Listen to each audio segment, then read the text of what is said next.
jump start on this weekend's box office because Thursday's Thanksgiving and then Friday, of course, Black Friday. James Molnar from the Toledo Free Press is here with an early preview. It's very bizarre being here on a Wednesday. But it's okay because I get to sleep in on Friday or get to go out. Are you really going to sleep in? I haven't decided. I have to look at those deals and see what's going on out there. Yes, see what movies are on sale. Take advantage of, and a lot of people will be at the box office this weekend. Sure. But we're going to get a head start on some things. And by the way, I did see Twilight. And what did you think? You know, I thought it was good, but not spectacular. It is Twilight. Didn't wow me, but I thought it was good. What did you think of the other ones? I like the other ones. Okay. I don't know, maybe I was just expecting more, and I didn't read the books at all, but it was still a good movie. I mean, it just was, I don't know, I was expecting more. So. I mean, it was the end, and I don't know if it was necessarily crazy, you know, epic as it probably could have been. But still, not to deter anyone from going to go see it. If you're a true Twilight fan, this is a great movie to go see, and there's also other options at the box office this weekend as well. This week we have Life of Pi, which you've probably seen quite a few previews of. This is Ang Lee's return to directing. He last won an Oscar for Brokeback Mountain, and he was nominated for Crouching Tiger, Hidden Dragon. And this is based... I almost want to compare this to Titanic because it has someone from the present going back and looking at his story, and his story is quite interesting. His family were owners of a zoo in India, and it talks about him surviving a shipwreck. And if you haven't seen the previews, he ends up on a boat in the middle of the Pacific Ocean with a Bengal tiger.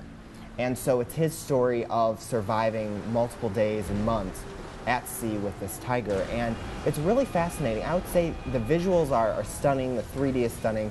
The only thing I would say is that this 2-hour movie at times seems like a 3-hour movie. Oh. So it does seem a little long at times, and audiences, I'm not sure today's audiences are going to have the patience for this movie. That's a good point. But I really did enjoy it. I gave it 4 out of 5 stars, and it's rated PG. 127 minutes, and it's sitting at a nice 82% on Rotten Tomatoes. All right. Well, that's an option. We're all about options, and another one is Red Dawn. Red Dawn, and this is a remake of the 1984 film starring Patrick Swayze, Leah Thompson, Charlie Sheen, and Jennifer Grey.